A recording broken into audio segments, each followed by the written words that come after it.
right, so control surveys, control points are points that you know precisely where they are. You come off of them to establish other new points. You place control points with control surveys. So a control survey is very, very precise as you can do it. The measurements are taken very carefully. So you slow down a little bit when you're doing control work and do your measurements quite carefully. You often do multiple measurements on the same point. Okay, you tie things together when you do control surveying. And then after you've tied them together, meaning measured them in one loop or one sort of continuous circuit, you can then do mathematical adjustments made to really improve the accuracy of your points. Okay. Now, non-control surveys are layout and mapping surveys. So you're either laying something out or you're mapping it, okay, to figure out where it is. They're faster, they're less precise than control surveys. You don't use these points to establish other new points. You're just putting them in the ground. You often take single measurements. You take your measurements less carefully. You work faster than a control survey, and you don't tie your measurements together. You know, it takes time and money to be really precise. So if you don't need it, you usually don't employ those techniques to be really, really precise. So let's just see, what are the surveys that we've done so far? We measured distances, right? Although that was just kind of practice, I guess. We just measured some distances. We'll leave that out. So we did a level loop. We've done, what else have we done? We've done a cross section. And then we did grade staking. So what type of a survey was the level loop? Control or mapping or layout? And think of that piece of paper you got in front of you and relate that question to what we're talking about, to the stuff on that piece of paper. So the level loop, was that a control survey, a mapping survey, or a layout survey? What do you all think?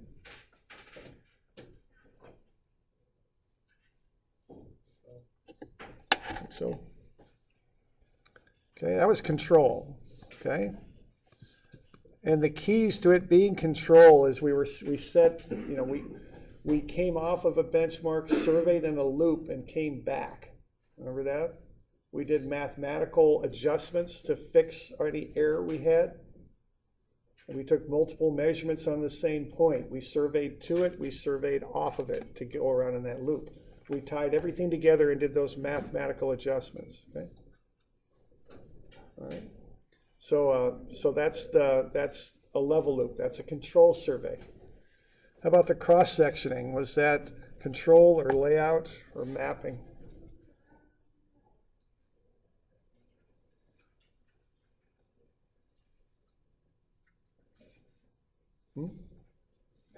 Yeah, it's mapping because we made a map of it. Remember the drainage map?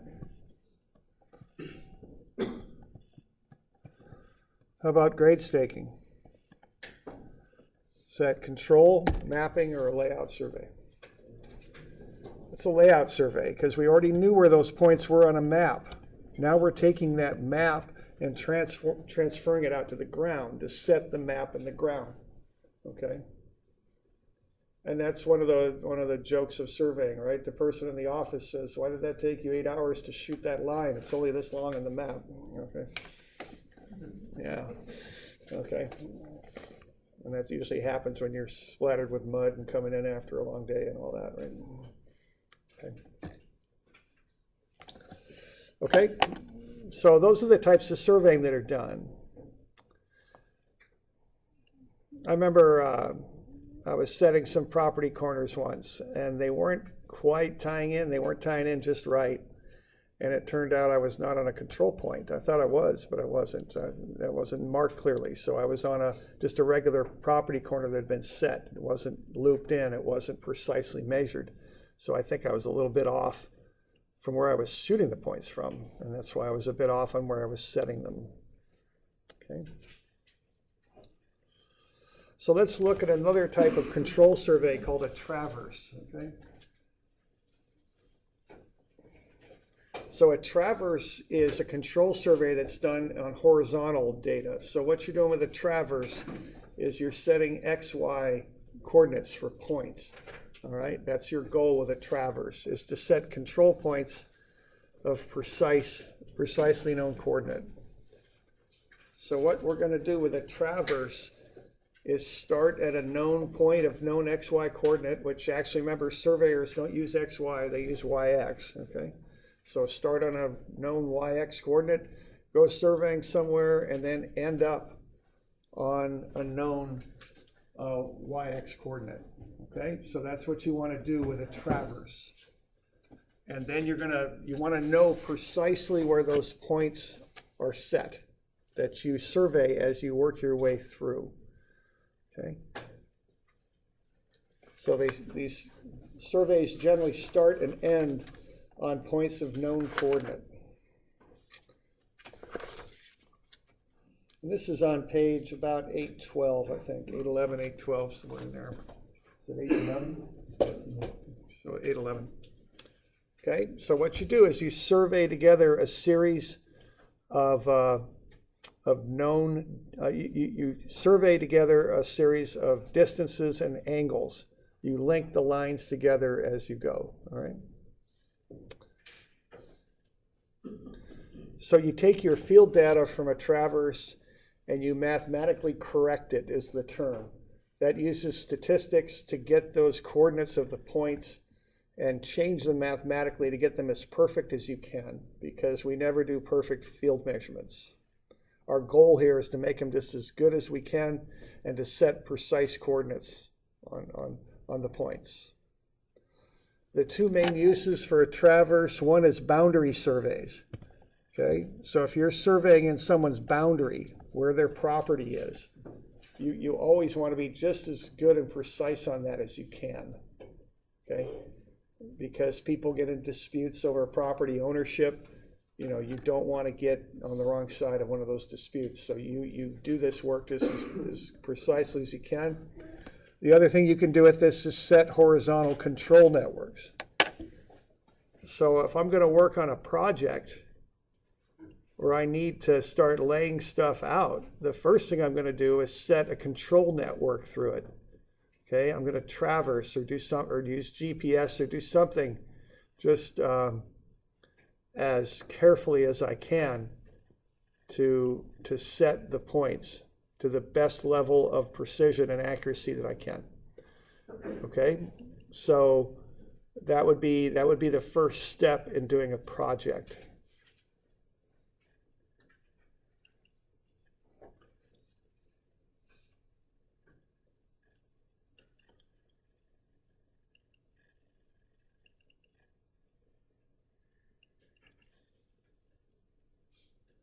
Let's see here real quick.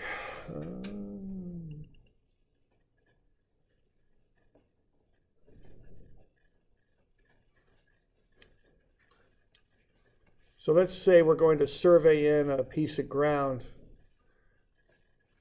that, just a rectangular piece of ground. The first thing I'd do would be to set some points in there, my control points. Those are called my horizontal control. I'd traverse those points in. Then I'd set up on those known points and start mapping the site. I start on precisely known points. That allows me to accurately map up the site from there. Then I'd take that information into the office and do some sort of design work to come up with the project. Then I'd set back up on a control point and start to stake the points in the ground that I'm going to build, okay? So that's how that would go. First, I'd figure out in the office where this water line was going to go. Then I'd figure out an offset line for it, and then I'd stake those grade stakes on the offset line in the field, okay? So the first step is those control points.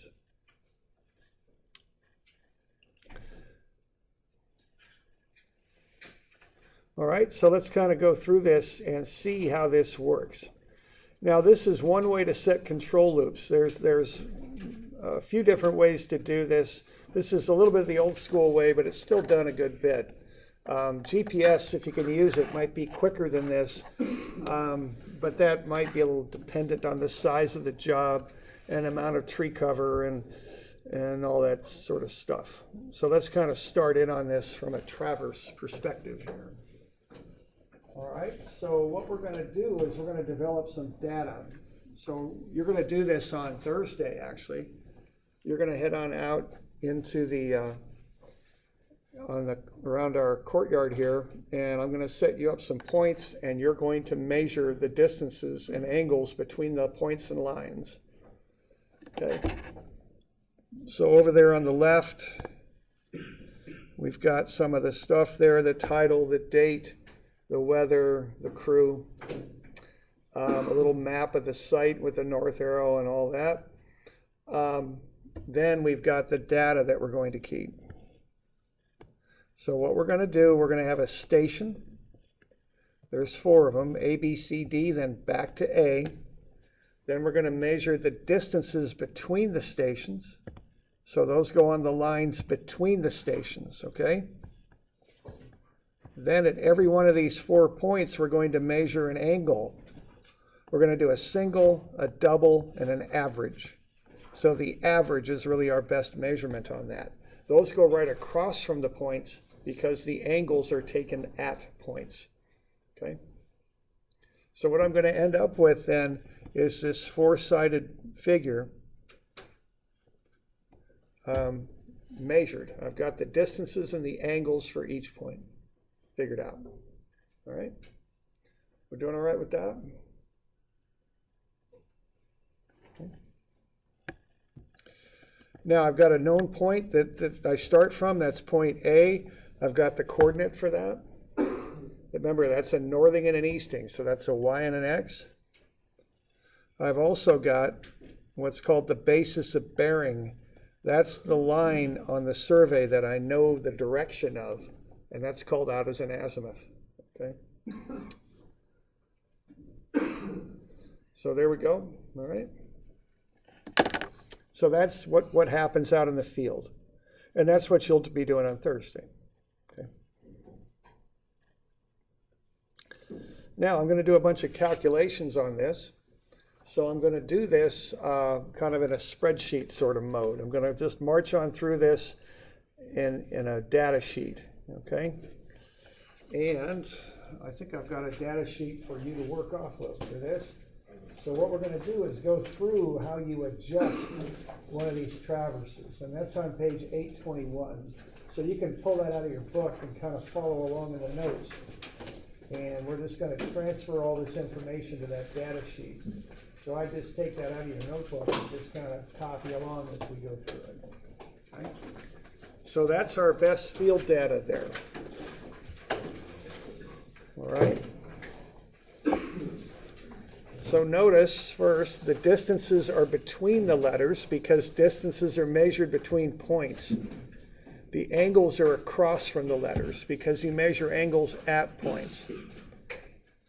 Okay, and those are our best angles that we've got off of our data here, and that's shown down below. Okay. So I've got the 4 points, and A is written twice, top and bottom. Distances between the points, angles right across from the points. And then I add them up at the bottom. So what I do. Can you all read those okay? Is the same numbers as on 812? Except for the angles. The angles are, yeah, it is the same numbers on 812, right. And then the far right column, yeah. Okay. So yeah, it's on 812 also. It's on, the distances are the same. The angles are on the far right column. So 826, 70, 651, 20, 660, 50, 491.00, 102, 54, 6409, 106, 28, 86, 37. So that's where I start. Now, my purpose here is to kind of check my accuracy and then adjust and make this just as perfect as I can. And if you remember, we did something simpler with that, similar with the level loop. If you remember that, it wasn't, these calculations are going to be a little bit more complicated, but it was the same idea that we did with the level loop, okay?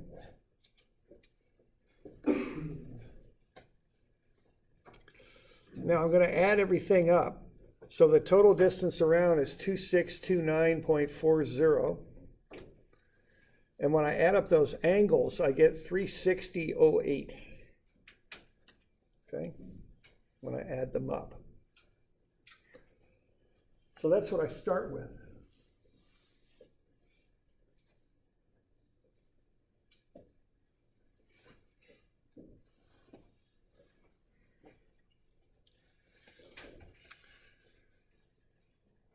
Are we doing okay with that? Okay.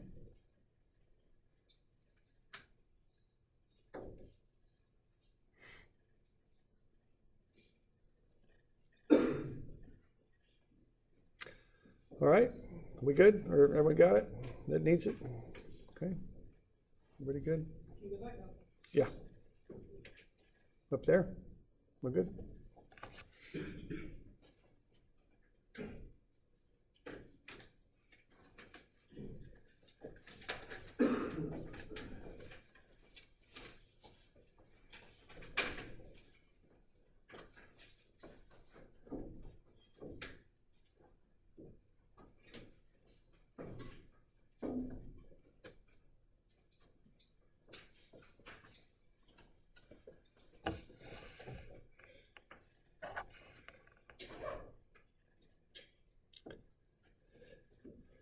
So we're good? We got it? Yeah. Good? Okay. Sure. All right. So now we want to start looking at how accurate we are and fixing our inaccuracies. Because as I say, anytime you go out in the field and start measuring stuff, you inevitably have error. All right. So when I add up those four angles, I'm going to get 54 and 9 makes 63, and 28 and 37. That's going to get me 128. What that's going to get me. Now I'm going to pull 2 of that 120 over here and make that 2 degrees, but that's still going to leave me with 8 minutes. And then 2 and 102 and 64 and 106 and 86 gets me 360. Okay. So what I'm going to end up with here is 360 degrees, 8 minutes. So remember, you carry once you reach 60 when you're adding these things up. 60 minutes is a degree. Okay, so what we got for what we measured for those interior angles is 360.08. Now, to find the actual interior angles on a polygon, you take the number of sides minus 2 times 180 degrees. And so that'll come out to be 360. So we got a little problem here, okay? We didn't measure those angles quite right. We're 8 minutes too high. Now, there's all sorts of fancy ways to correct for that error. We've got 8 minutes of error. We're 8 minutes high. But the simple way to do it is just take the number of minutes of error you've got and divide it by the number of angles you turned. So we're going to assume that error accumulated on each angle. So that's going to get us 2 minutes per angle. Okay? So my assumption is each of those angles is 2 minutes too high. So what I'm really going to do next here is I'm going to adjust those angles by 2 minutes per angle. I'm going to drop them all by 2 minutes. So instead of 102.54, you should have 102.52. 64.09 becomes 64.07. 106.28 becomes 106.26. And 86.37 becomes 86.35. So we drop them all down by 2 minutes. That way, when we add them up, they'll add up to be 360, which is what we want, because that's what we know the sum of the angles on a four-sided polygon is. Okay?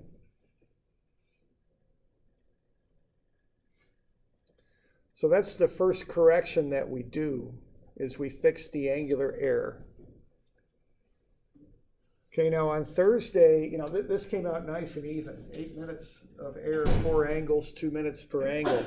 On Thursday, it may not be that nice and even. So as a group, you're going to kind of have to make a decision on how to adjust your angles. It might be kind of arbitrary, don't worry about it, but just as a group, adjust your angles so they add up. For our figure is 3-sided, it'll be 180 degrees. So before you leave on Thursday, your group should agree on how to get your angles adjusted so that they add up to be exactly 180. We're only going to record our angles to the nearest minute because the math gets a little bit onerous if we don't. So you'll measure them out, round them to the nearest minute, and then adjust them. They may not come out just perfectly, but adjust them to the nearest minute only, because the math just gets messy if you don't, okay? Okay. Now you'll notice in that sketch down below to the right, I use these at balanced angles, they're called. And the other thing you want to remember is once you've balanced those angles, get rid of this stuff. I'm not using this stuff anymore because it's not good. I'm going to use the balanced angles. All right? So just get rid of it. Okay? And I'm doing that for a reason, because when I grade the finals and I give a problem like this, what do you suppose people do all the time? They pull the wrong angles off, okay? So don't do that. Get in the habit when you're done with that column, scratch it and get rid of it, okay? Because we're not going to use it anymore. So remember that. I've gotten to the point when I give this a problem like this on the final, I make 2 keys. One of them has the proper angles used, which are these ones, which is what we want, and the other side, and then I make another key for using the improper angles, so I give partial credit, okay? So remember that, okay? Get rid of that one column.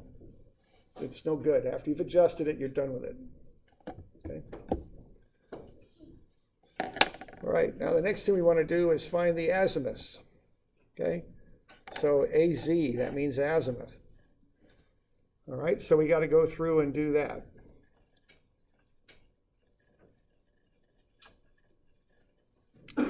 Now you'll see the underlined statement there with the exclamation points. Getting back to that same point, use the balanced angles. This is kind of like my little note about don't over tighten the screws. I'm trying to get that point across, okay? So use your balanced angles.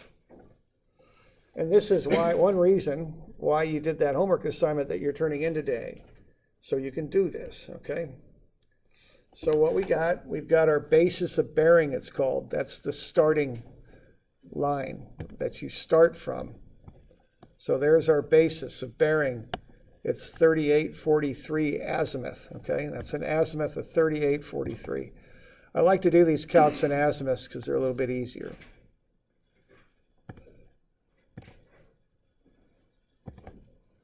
So we're going to go that away. Does that azimuth look right for going that direction? On from A to B? I always like to check this stuff. Oh, I guess it doesn't look like much anything, does it? Thanks. Well, this is no good. We're getting there? Yeah. So does that look to be about 3843? Looks about right, eh? So we're okay, all right? So always get in the habit of checking that stuff. That might save you some time out in the field on a rainy day, okay? Just have a look, make sure it looks right. Okay, so now what I want to do, I want to find the azimuth of the next line. I've got that 6407 degree angle right. So I pick up my line and I put it in the middle of a compass. That's 0, 90, 180, 270, 360, okay? And then I look at that thing and now I'm going from B to A. So does that 3843 look good from B to A? It don't look too good, does it? It's pointing the wrong direction. So to fix these things, you can add or subtract 180. So I add 180 and I get 218.43. Then I'm turning an angle right of 6407, so I add that. So 218.43, 6407, 282.50. That's the azimuth from B to C.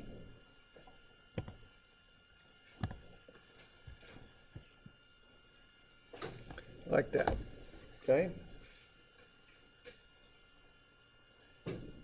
We good from B to C?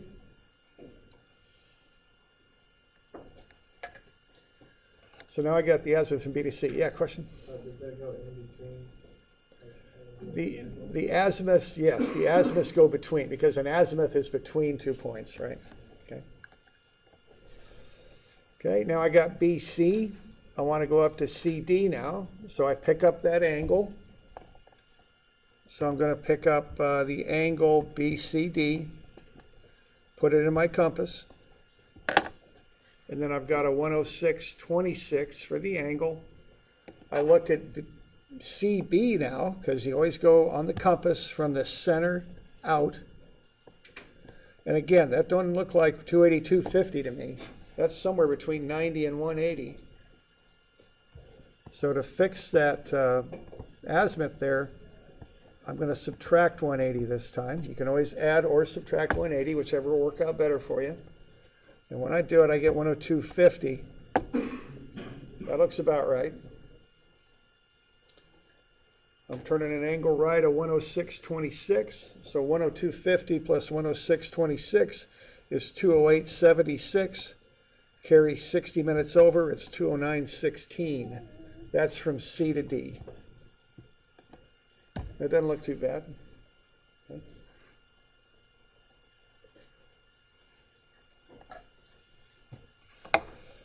Okay, so now I got AB because that was given to me. I got BC and I got CD. We doing okay on this? Okay. Now we're going from D to A. Okay. I got CD is 209.16, but now I picked that angle up, put it in the middle of the compass, and I'm going from D to C. So once again, I need to turn that thing around. That's not going 209.16. That's going, take 180 away from 209.16. That's going 29.16. Add the angle right, 86.35. I get 115.51. That's from D to A. It looks about right. Okay. And then, being as we're surveyors and we always want to check this stuff out, we're going to take that last one, and we've got an angle for it. We've got 102.52. Okay. So we're going to take that 115.51. Let's see, that's from D to A. But now we're going A to D. Okay. So that 115.51 doesn't look right. We're somewhere between 270 and 360. So I'll add 180 and get 295.51. Then I'll add the angle right, the 102.52. I'll get 397.103. I'll carry 60 minutes over. I'll get 398.43. Now that's bigger than 360. So to get an actual azimuth off of that, I'll take a full circle off 360, and I'll get back to 38.43, which is where I started. So I'm looking good. Okay. So I always like to do a check to kind of come back in and make sure that, I'm closing to where I ought to close. All right.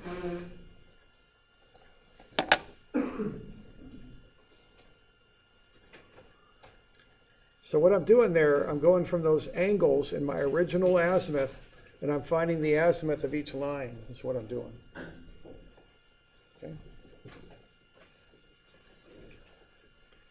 You all okay with that? Any questions? Okay. So that's step one, is get the azimuth, well, step two, actually, get the azimuths in those lines. Okay, good. Azimuths go between the letters. So 38.43, 282.50.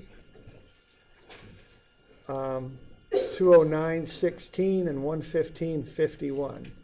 And you want to be sure to get these in the right spot. They belong between the letters. Okay?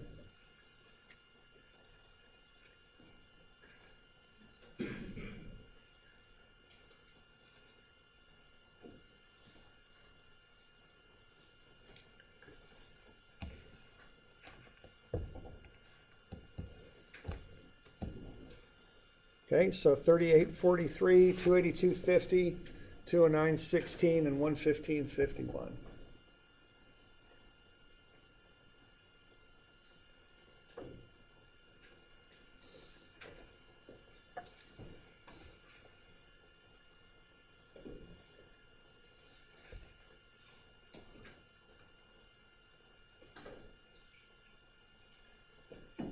Okay.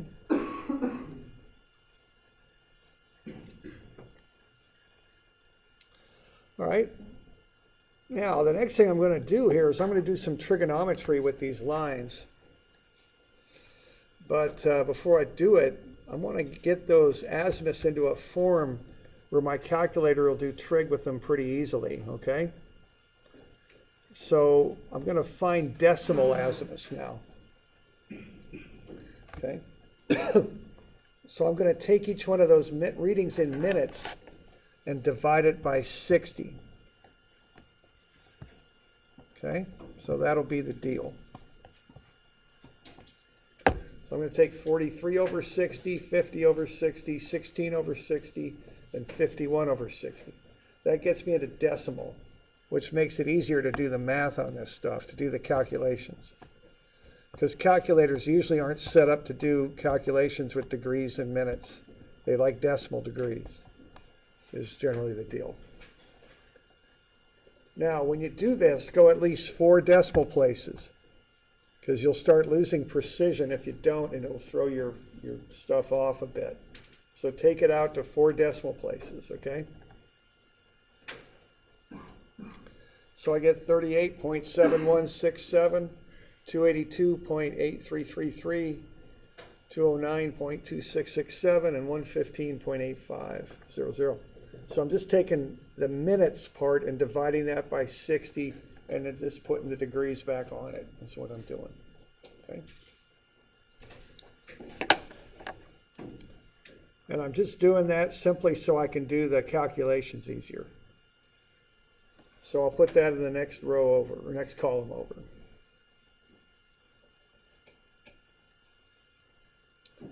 Okay. So what I got now is I got a distance and a decimal azimuth for each line. So I can do some trigonometry here and get that thing worked out. Okay, because what I want to do is I want to figure out how far north I went and how far east I went on each of those lines. Is what I want to know. So I can use cosine and sine of the azimuth times the distance to figure that stuff out. Okay.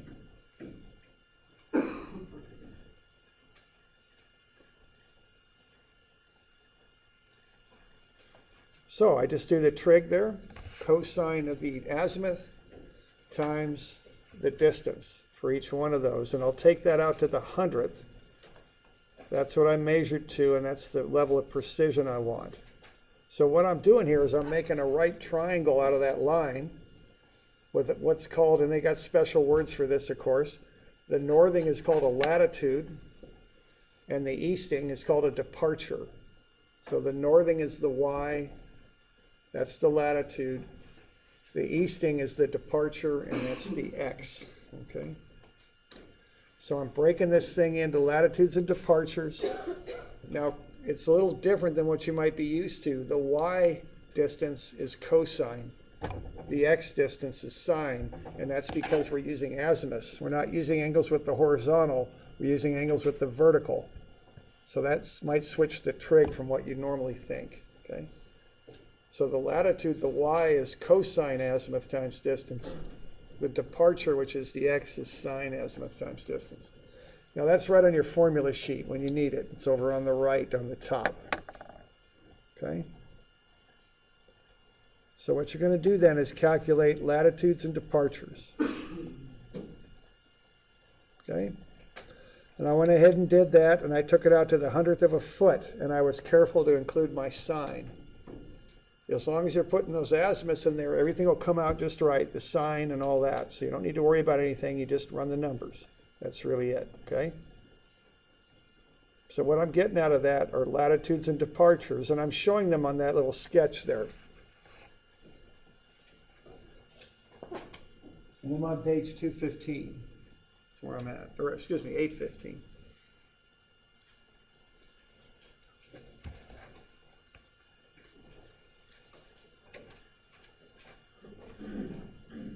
So what we're ending up with then is basically a circuit, and we've broken each one of those angled lines up into X and Y distances. So the X's are here.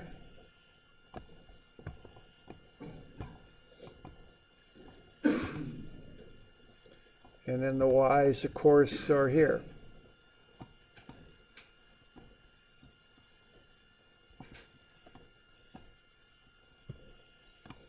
Now what we're trying to do is to get this thing to be as perfect mathematically as we can. All right. Now, of course, it's not going to be perfect, but that's what we want it to be. So down in that row below, I've got a summation row. Okay, so I put those latitudes and departures between the letters. That's the next step there. So I've got all those latitudes and departures, lat and dep, listed. They go between the letters. Okay. So that's the next step on that table. So 645.03 and 517.08, 144.64 and negative 634.93, negative 576.19 and negative 322.90, negative 214.08 and plus 441.87. Okay.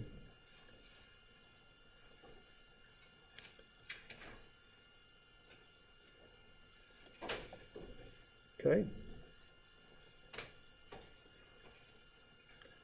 Now what I'm going to do with these numbers is see if I add up all the X's, and so all those yellow lines that I marked with single lines, what should they add up to? I started and ended on the same point.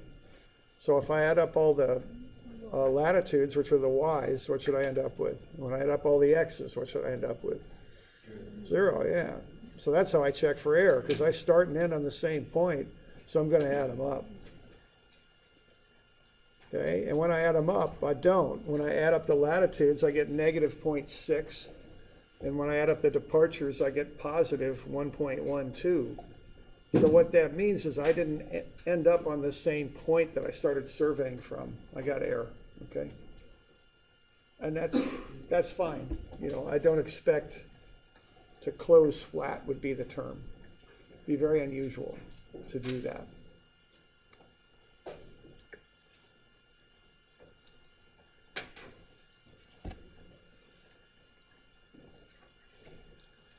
Okay, so A is where I started. I went up to B, to C, to D, back to A, but I didn't hit A exactly. I ended up negative in the Y and positive in the X. So I'm over here, positive X, negative Y, and I've got a new point called A prime.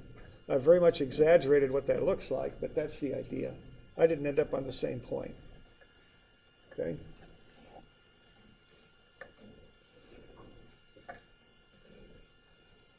You want to take a couple minutes here?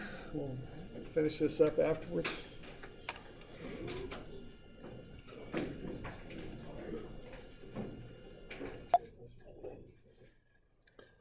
Okay, so on your calculation sheet then down below, you'd put that sum of the latitudes, sum of the departures. Now what's going on there is you've got the error in the X and the error in the Y. So it's easy enough to calculate the error closure. And remember, we were doing this when we did level loops too, weren't we? So the error closure for this will just be, we've got the departure error there and the latitude error. And they're at right angles to one another. The actual error of closure goes in a straight line from where you first had A situated to where you came back and placed it. So it is a bit off. So you take the square root of sum of the squares, you get 1.27. Okay? So then you calculate a thing called the precision. And what the precision is you take the total distance you surveyed around the perimeter, and that's 2629.4, and then you divide it by your error. And in this case, we come up with 2070. So what we report as the precision is that we had 1 foot of error in 2070 feet of surveying. So the precision in this case is 1 to about 2,000.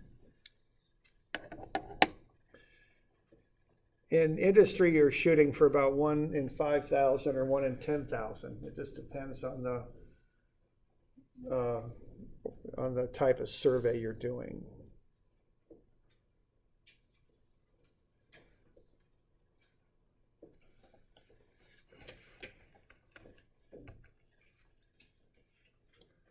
All right.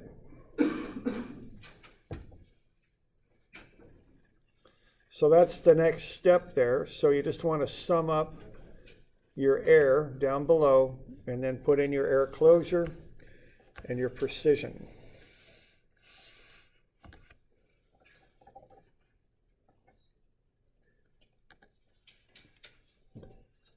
So once you got that, the next thing to do is to fix it, okay? And that's what the rest of this calc sheet's all about. We want to put A prime right on A, and we want to adjust all the other points to accomplish that. So we got to come up with adjustments. So latitude adjustment and departure adjustment.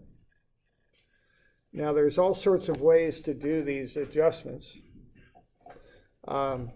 You could get into some pretty complicated statistics and things when you do this, and you know, that is how this stuff goes when you get into kind of higher level surveying. You have to know a lot about statistics and incorporate it into what you're doing, because your goal is to place the points, you know, as best you can where they belong. All right. So if you remember, you know, when we did that little GPS grade staking and all 7 or 8 crews placed points, we had kind of a cluster of points. You know, you do statistics in GPS also to try and locate the center of that cluster. And I don't know if you remember, but we had a couple of them where there was one unit that was kind of off. It wasn't doing very well. It was kind of off from the rest. In that GPS software, you could set a limit and eliminate this one from the calculation. You know, don't use it. So, you know, there's all sorts of aspects to statistics that you use when you want to get your best location. Now there's all sorts of ways to do this. The simplest way is called the compass rule. And what you do with the compass rule is you assume the amount of error depends on the length of the line. So what you do is you take the length of your particular line, divide it by the total perimeter. That's the proportion of the traverse that you've just covered. And then you multiply that by the negative of your error for latitude and departure. Okay? So what you do, you take the length of your line divided by the perimeter of your traverse, multiply that by the negative of your error for x and for y to come up with the correction. You use the negative of the error, so you correct for the error. So if you come in too far, too positive, you want negative corrections. That's why you've got that negative in there. Okay. So with this method, what I do is I write the formula as shown here. I take my total latitude misclosure, divide it by the total traverse perimeter, and I put that into memory in my calculator. Then I'll multiply that by the length of each line. And then I'll do that again for departure. Okay, that's the simplest type of correction. It's called the compass rule. There's also something called the transit rule, which instead of using the total length of the line, you use the amount of latitude error and the amount of departure error. or excuse me, the amount of latitude and departure in each line. And then there's also the Crandall method and the least squares method, which are more complicated statistics. I remember getting a survey analysis software package here for the school, and if you wanted least squares adjustments, they charged you extra. So that program had to be a little extra smart to do that. Okay?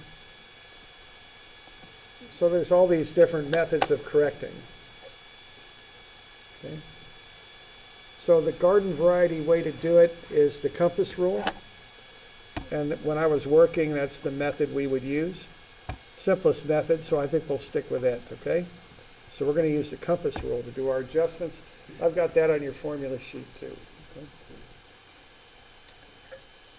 So what you do, you take the negative of the total latitude misclosure over the traverse perimeter, and then multiply by the length of each line to get the correction for each line. And you do the same with the departure. So to correct our latitudes and departures, I'll take the negative of the total latitude misclosure, so that's negative of negative 0.6 over the total perimeter, 262940. And I'll do the same thing for the departure. The negative of the total departures misclosure divided by the perimeter, and that's negative 0.00042595. Notice I'm overkilling the precision on this, but I'm doing that on purpose. I can always round back. So what I do, I just do that calculation and put it in a memory register on my calculator. So I've got it, the exact number. Okay.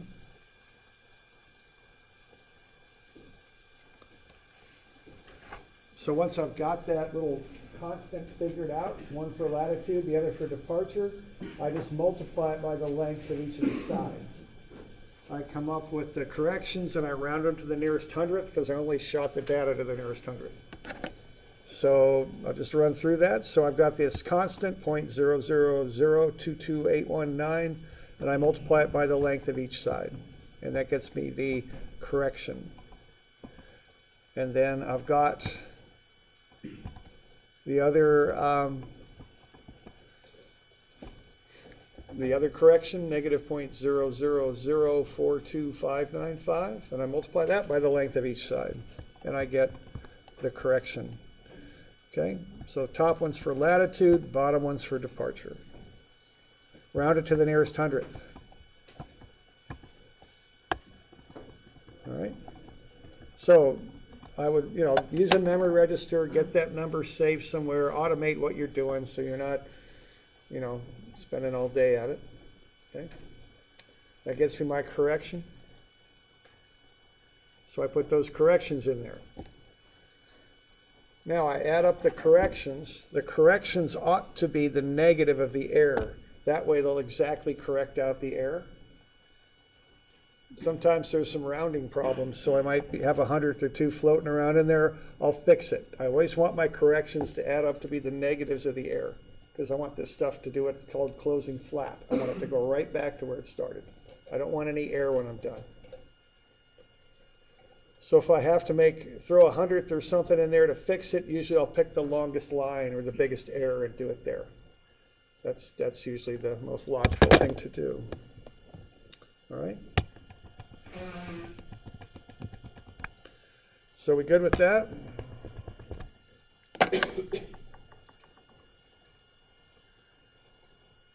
Okay, so once I've got those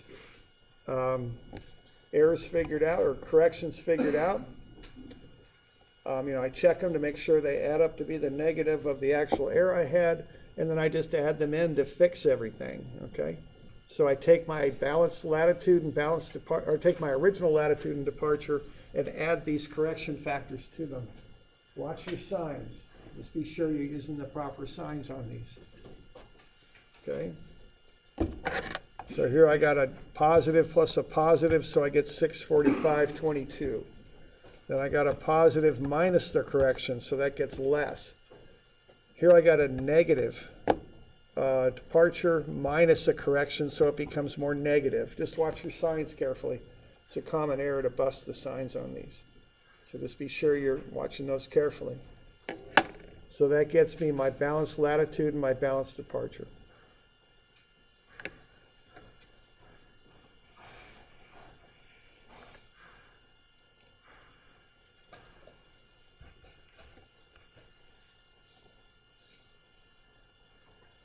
All right. So we doing all right with that? That idea there? Okay.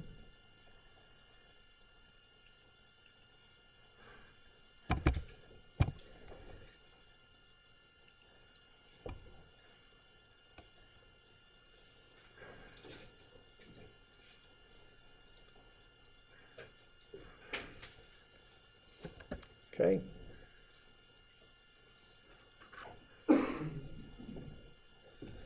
So now I get those balanced latitudes and departures.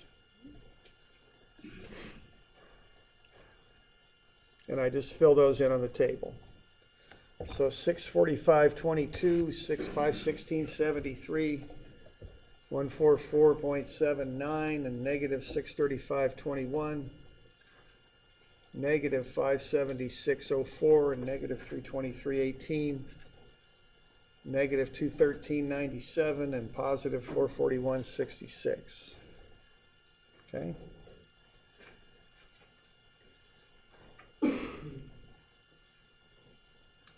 All right.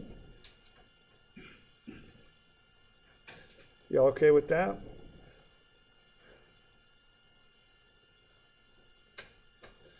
If you add those up, what should they add up to be, do you suppose? Yeah, they should add up to be 0, okay, because those are corrections. They're supposed to end up just being 0 when you add them up. Okay.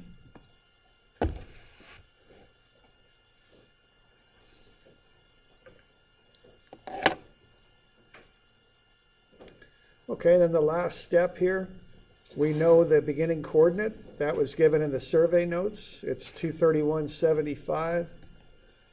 And 4337.82.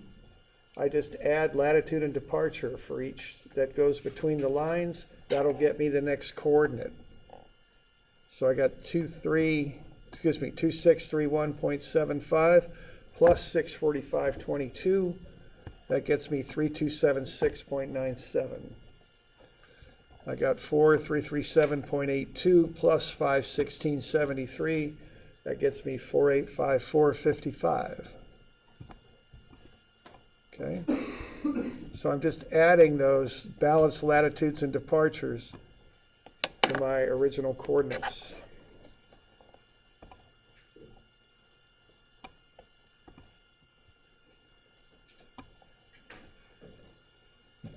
And I work my way around the circuit.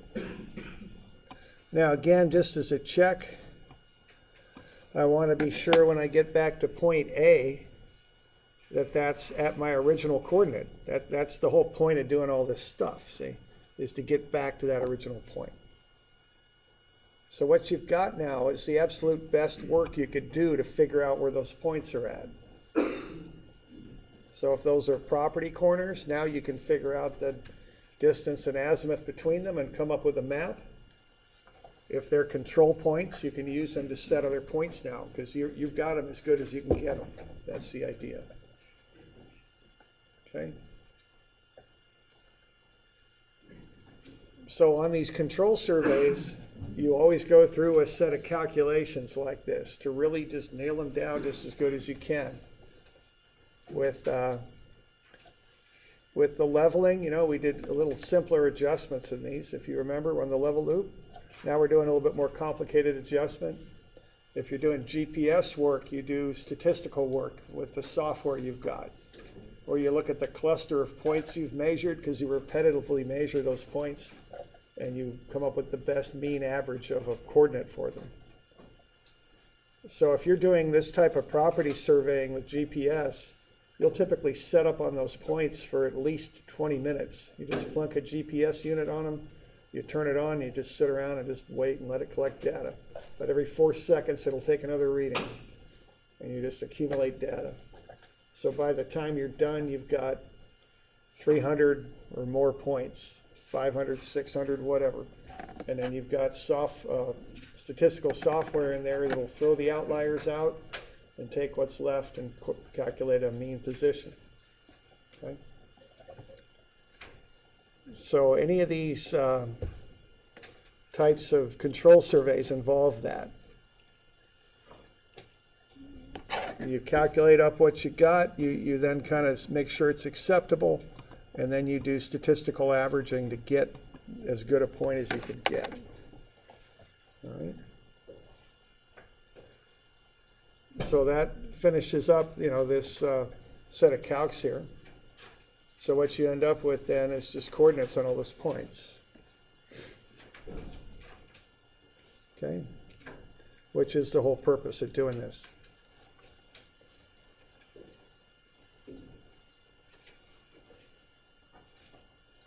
Got any questions on that?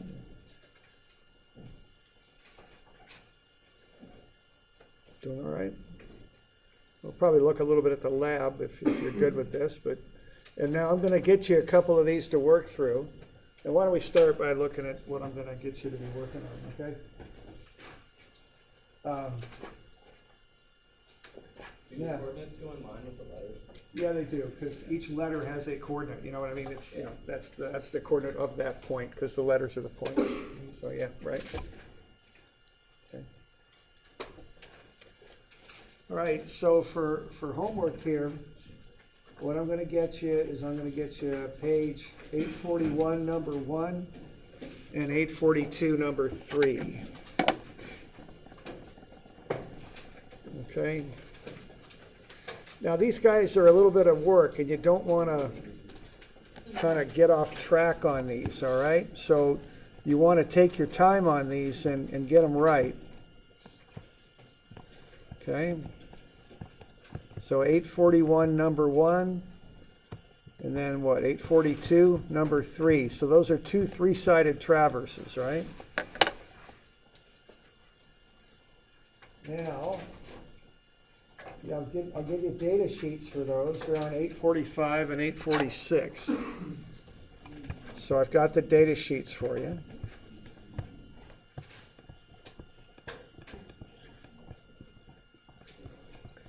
And then what I've got is I've got partial keys for you also.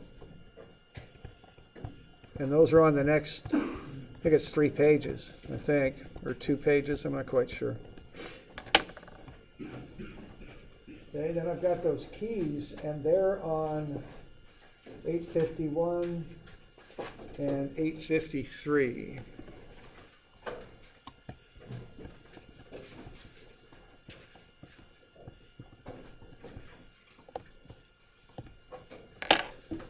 All right. So what you're going to do when you're doing your homework is you're going to pull those sheets out. You're going to work through those independently, of course, but you're going to keep an eye on those keys as you go through, because, you don't want to get off track and keep going, because then it just turns into garbage on you, okay? So get those keys out and just be sure as you go through each column that you're matching those values I've got on the keys.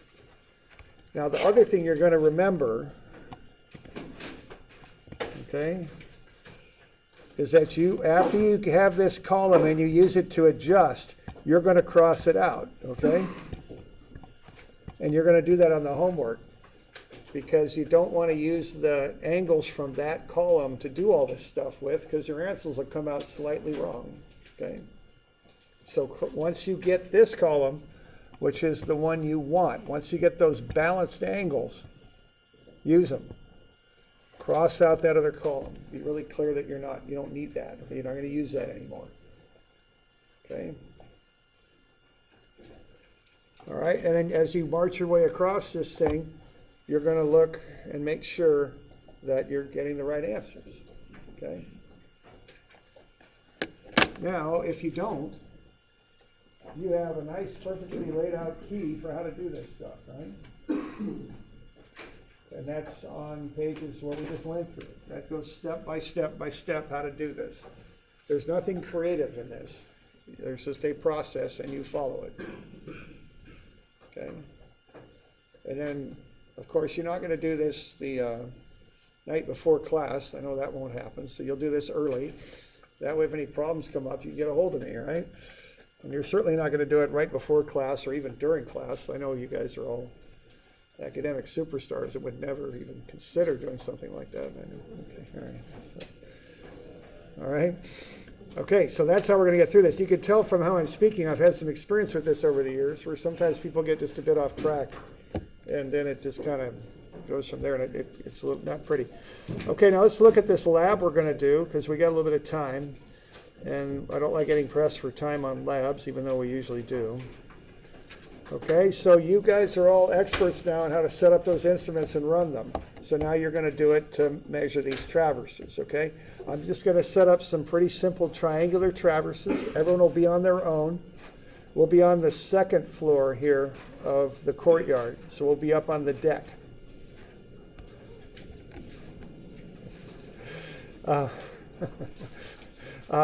So we're going to have points 1, 2, and 3 set up for you. Each circuit will have a different letter on it. I don't know exactly if I've got this exact stuff in your lab book or not. I don't know. Okay, Traverse Lab stuff starts on 861. An example set of notes is 863, and then the blank page where you keep your notes is 865. Now what I'm going to do is I'm going to give you a map when you're out there surveying, okay? So you'll have some idea where to go, and the party chiefs will take out those blank notes, and they'll write their notes in. So someone's going to volunteer in your crew to be party chief, right? That should be fine. And what you're going to do then is when you're out there, you're going to have, after I quit talking to you, you're going to have, well, I don't know, maybe an hour and a half. Let's say 90 minutes at the most. Let's make it safe. Let's just say 60 minutes. Let's go on a 60-minute schedule. We're going to have to set up the instrument 3 times, turn 3 angles, and measure 3 distances, and let's say 60 minutes. So 60 divided by 3 is 20. Yeah, question? Are we doubling the angle? Yeah, we're going to double the angles. You're going to fill in these notes as I'm showing you. You're going to have, see where I've underlined a little more darkly? And I think I'll hand these to the party chiefs on Thursday. I don't think you've got these. But you fill in the darkened lines. So the distances go between the points. The angles go right across from the points. Then you'll take an average rounded angle, round it to the nearest minute, and that's what you'll use. Okay? Your traverses are going to look like that.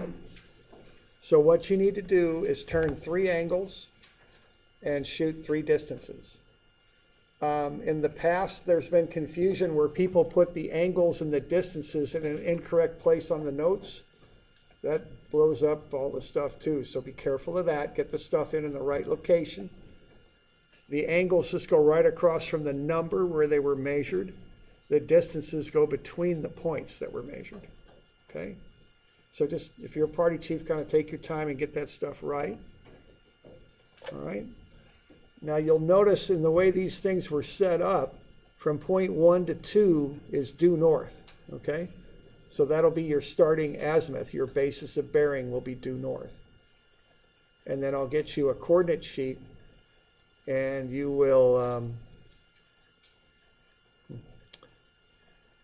from there we'll have you adjust your traverse for your lab and turn that in. So the final product will be a set of notes and a set of coordinates on those points. Okay. So you're going to have about 20 minutes, maybe a little bit more, to set up the instrument, turn in double, an angle, and shoot a distance.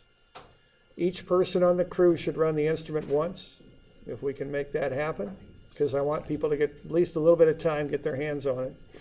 If you got 4, that might be a little challenging. We might balance some crews out if we have to. We'll see. Okay.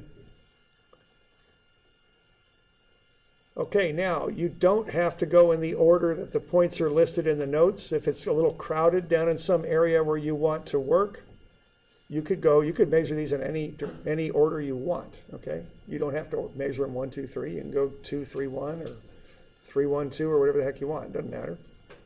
Okay, so you'll set up the instrument. Let's say you set it up here. We're going to have the people who have the prism this time, they're going to be getting some exercise. So you set up here. You're going to backsight this one. So they'll get over there. Then they're very enthusiastic, so they'll walk quickly over here, and they'll set up on that point. And then you will turn the angle from the original backsight to the foresight. You all good? Then you shift bow tie, freeze the instrument, flop it, re-backsight, so that person with the rod's going to run back over, re-backsight, thaw the instrument, they'll run back over here, shoot it a second time. So they're going to be moving around a good bit up there, okay? And that'll get you the angle. They'll have a prism so you can shoot the distance. That's about it, okay? Once you get the hang of it, it goes pretty quick, but there can be a little confusion out there. Of course, you can always ask me if you got questions. Okay, so here's a sample of what your notes ought to be looking like when you're done. Something like that. Let's see. Everyone's going to turn in a set of notes with a sketch and all the standard information on there. Use the average angles for your calculations, which are rounded to the nearest minute. Keep in mind that these traverses are very small. In industry, they're bigger. Usually you're shooting, depends on the country you're working in, but I've shot them 1/4 of a mile. I've shot some did one survey where we were in helicopters and all that good stuff. We were shooting 20-mile lines. You know, we had big clusters of prisms up there. And that was kind of exciting out there, so that was fun. Well, kind of fun, I guess. Okay. We good? Anything else we got to know? Don't over tighten the screws. Cross that column out. People keep doing it. I don't know. I understand, but all the same. I guess that's about it. So I'll see you guys on Thursday. Have a party chief picked and ready to go, okay? Oh, hang on. Now you got the homework, right? I wrote all that down, so everyone's got the homework? Okay. Sorry, I didn't finish it.